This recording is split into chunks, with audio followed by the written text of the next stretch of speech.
Hello physicists, welcome to Easy Physics. My name is Shubham and this is the lecture series of astrophysics. So today we are going to start its fifth lecture. And so far we have discussed the parallax method of measuring the distance of celestial bodies, the luminosity and brightness of the star, the absolute and apparent magnitude, the distance modulus, the black body radiation, the color of the star, and the estimation of temperature of the star. So let's see what we are going to study in today's lecture. So today we will start with the color index, then we will study the bolometric correction and the size of the star. In the size of the star, we will study the relation between the radius of the star and its luminosity and temperature. So let's start with the color index.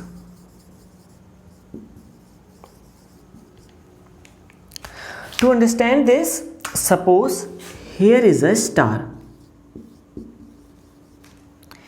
and somewhere here is your location and you need to take observations of its apparent magnitude but in two different wavelength bands. So for this we first apply a blue filter.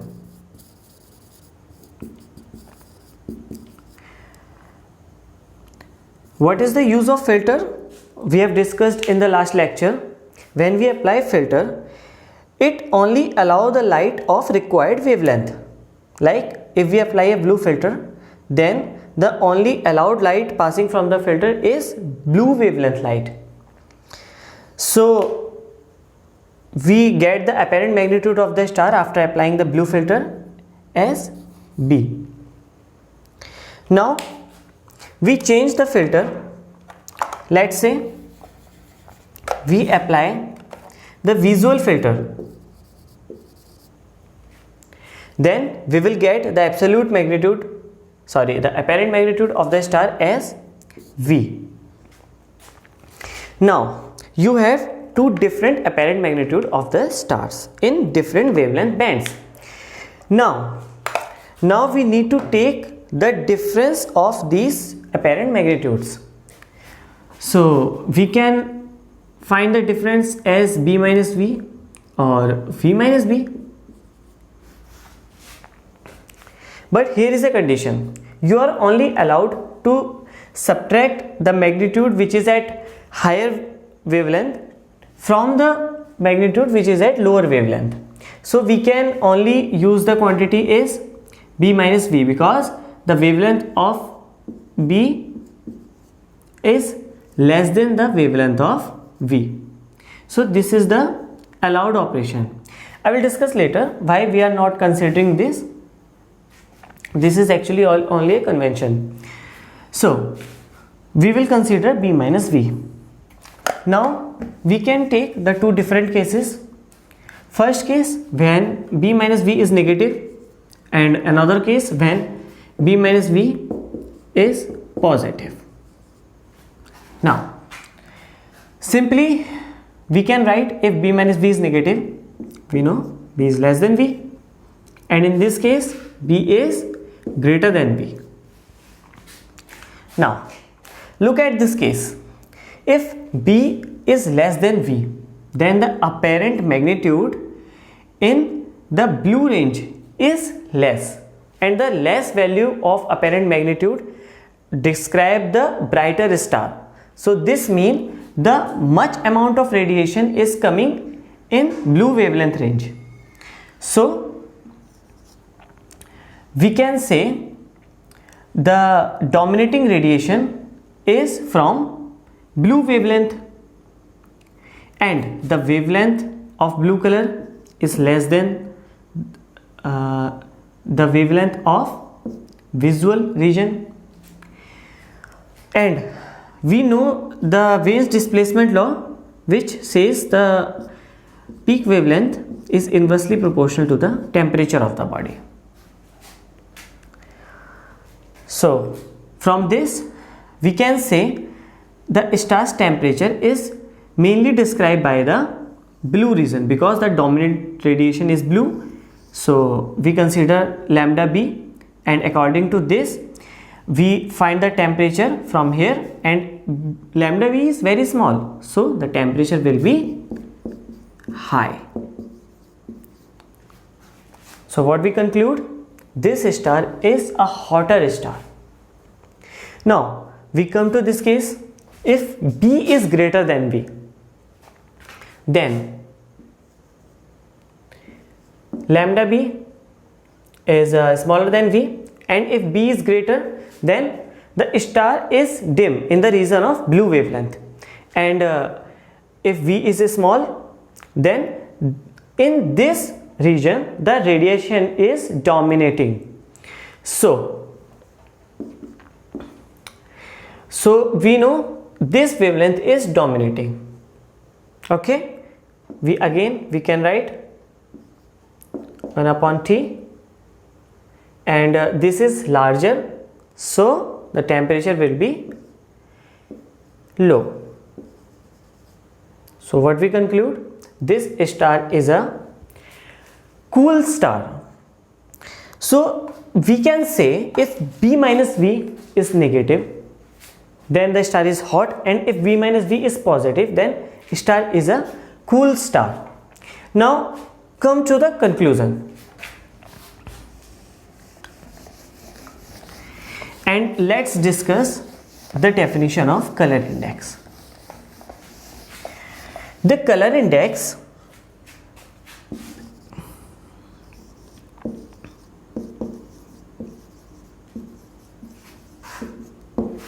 is defined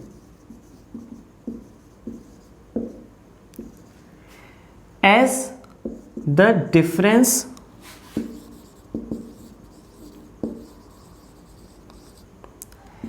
in apparent magnitude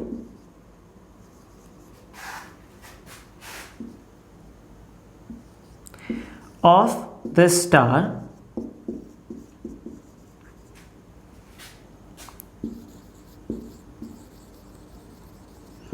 measured in two different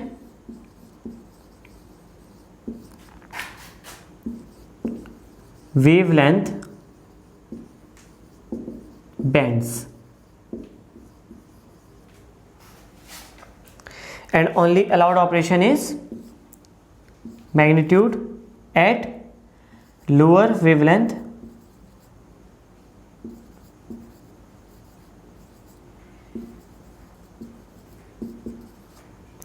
minus magnitude at higher wavelength, and this is known as color index. So we take this convention because we are getting the direct result. If we get the color index as negative, if we found the color index as negative, then we can directly say the star is a hot star, and if we say the color index is positive, then the star is the cool star. So it is defined like this. If we reverse this operation, then this will be reversed. Okay, so I just took an example of blue and visual, but there can be other filters. So we can also have the ultraviolet filter, which will give us the apparent magnitude as U, and we have also B and V. Then color index can be defined in three ways, like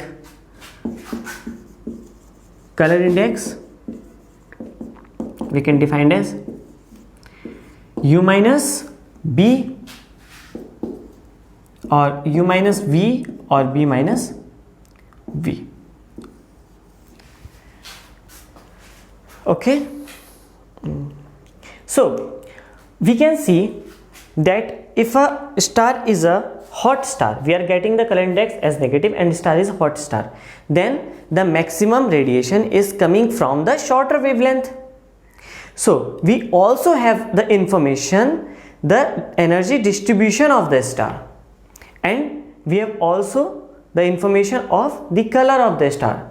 So we can have three information with the color index, which is generally as its temperature, whether the star is hot or cold, and its color and its energy distribution.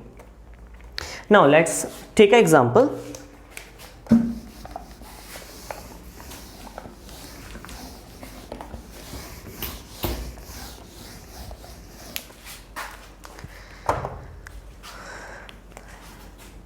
Let's take a star which is a star Spica.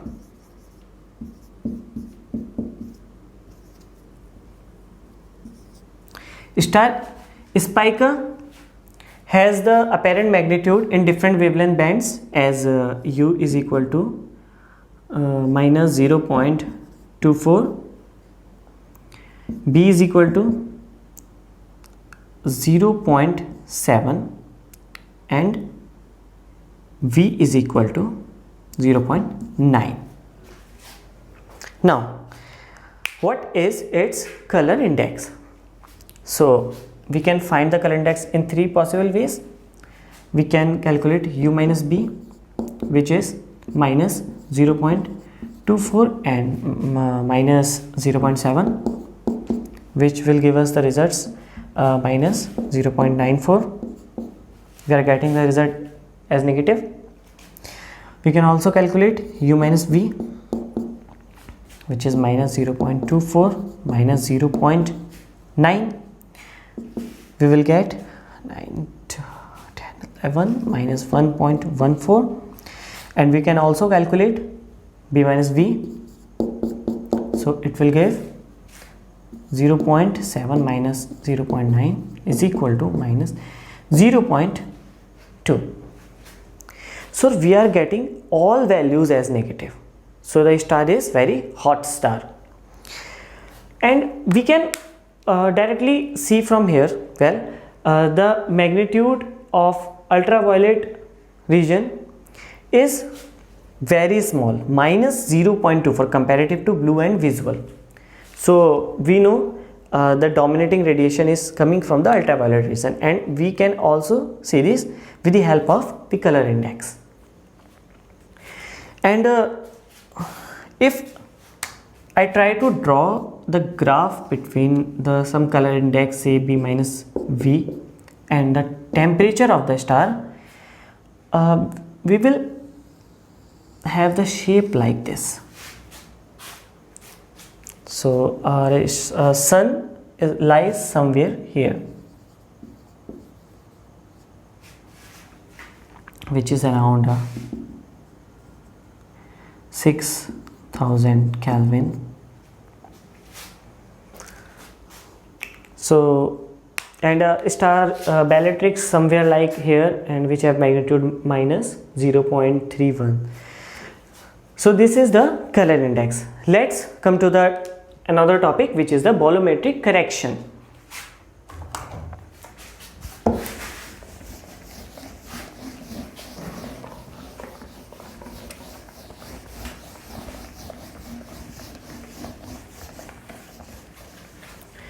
So before understanding this term, let's understand what is bolometric luminosity.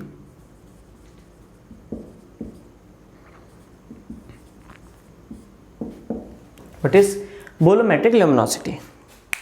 So generally we studied the luminosity as the energy emitted by the star per unit time, or the power output of the star. But the luminosity of the star is actually the energy emitted by the star per unit time in a particular wavelength range.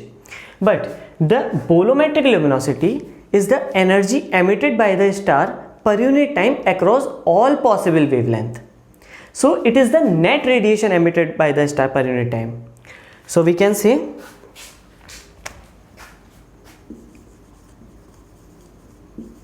energy emitted by the star per unit time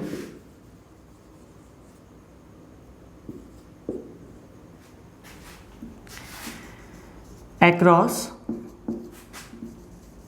all possible wavelengths. Okay, now let's discuss the another term, which is the bolometric brightness.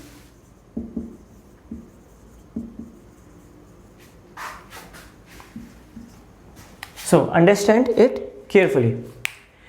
The brightness of the star we discuss as the how brighter the star is appearing to our location. How brighter star is appearing mean we are looking at the star with our eye and the star will appear brighter. How our eye responds? So we can see only in visible region. So actually the brightness of the star is defined as the net amount of radiation reaching to our location in the visible region.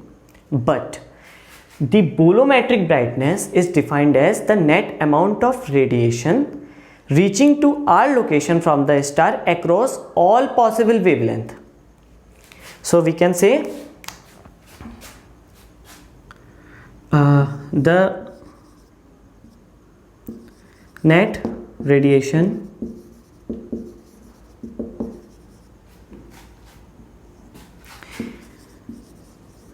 reaching to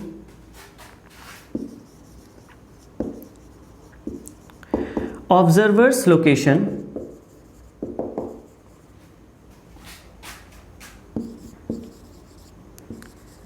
per unit time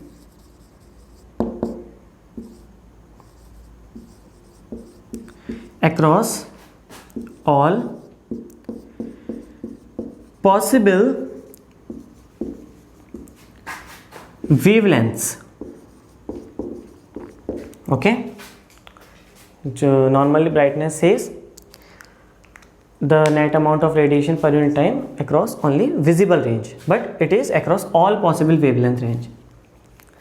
So the bolometric magnitude is defined as the measurement of bolometric brightness in the magnitude scale. Now let's come to the term bolometric correction. To understand this, let's take example. I have a star, or I can say the white dwarf.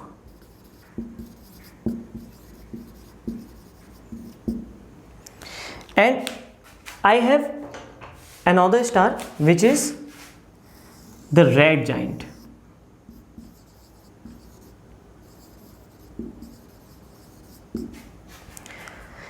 The maximum radiation coming from the red giant star is across the visible region, and the maximum radiation coming from the white dwarf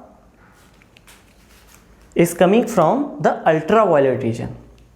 So which stars will appear more brighter? Obviously red giant, because our eye can see the visible region's light, and we will see that this star as dimmer comparative to this star, but actually this star have more energy output, or I can say power output, because this star have energy in maximum energy in ultraviolet range. If I will draw the graph of energy per unit time with the wavelength, I will have something like this, and this maximum radiation is coming from the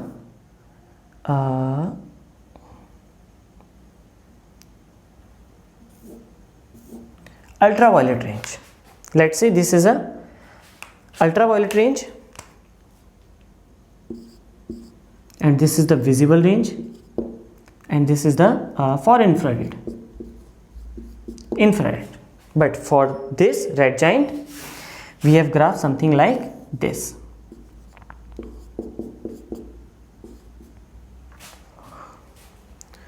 Okay, I think I should draw the graph here.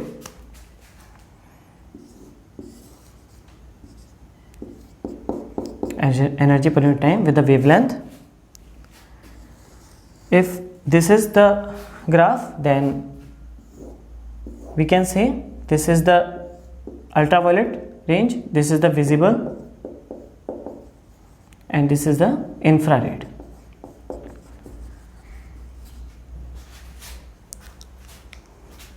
So the brightness will give the information of stars radiation in the visible region, which is higher for this case, but the bolometric brightness will give the information the total radiation of the star reaching to the location, which is higher for this star because this has ultraviolet regions radiation in the domination. So I can say there must be some difference in bolometric magnitude and apparent magnitude of the star. There must be some different, because these two magnitudes are not equal, and let's say the difference is k,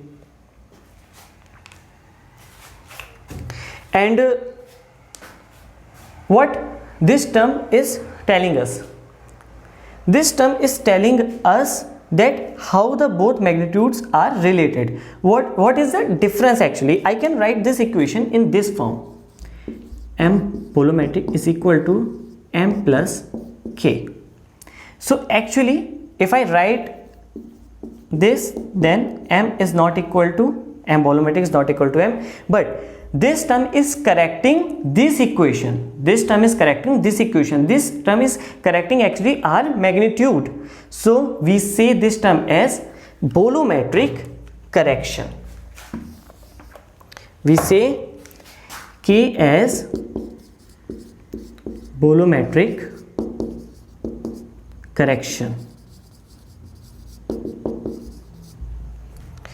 Okay, we generally denote it as BC. So we can write this equation again as M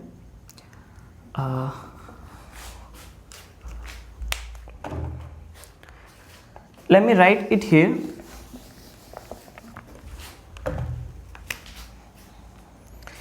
M bolometric is equal to apparent magnitude plus BC. Okay, let's come to our next topic, which is the size of the star.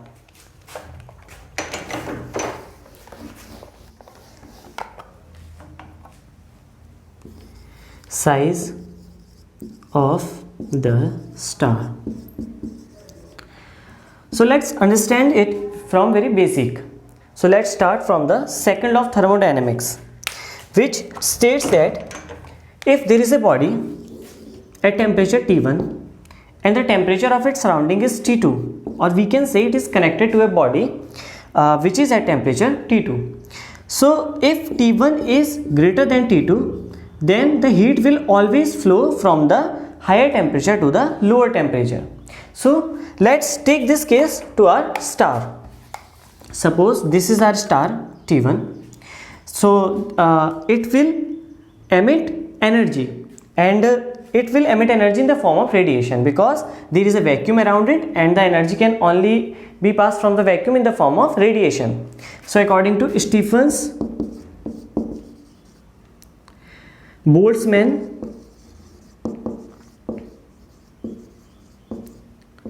law,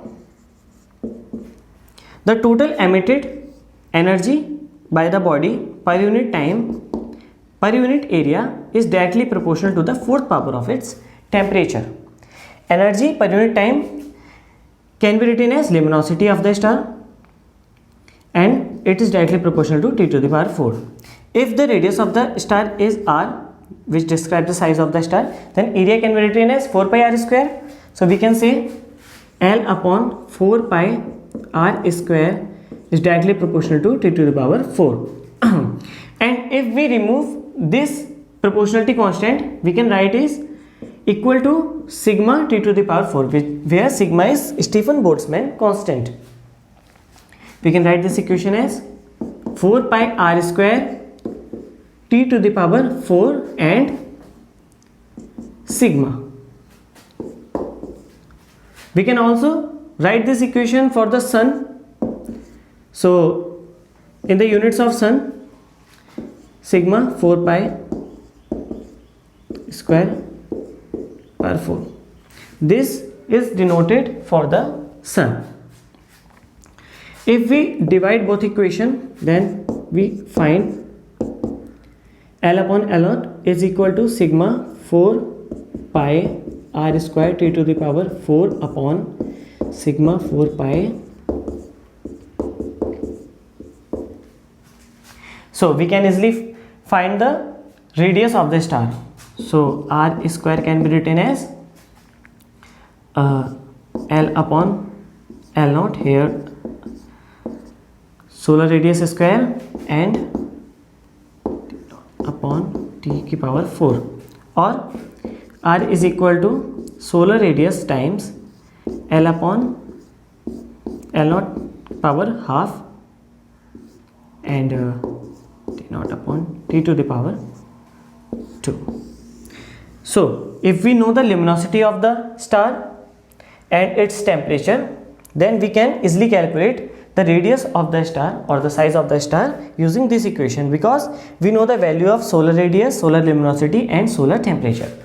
So we have covered all the 3 topics, and in the next lecture we will start the binary stars, which is the very important topic. So keep attending the lectures, and if you like this lecture, then like the video and subscribe the channel to support the channel and keep watching Easy Physics. Thank you.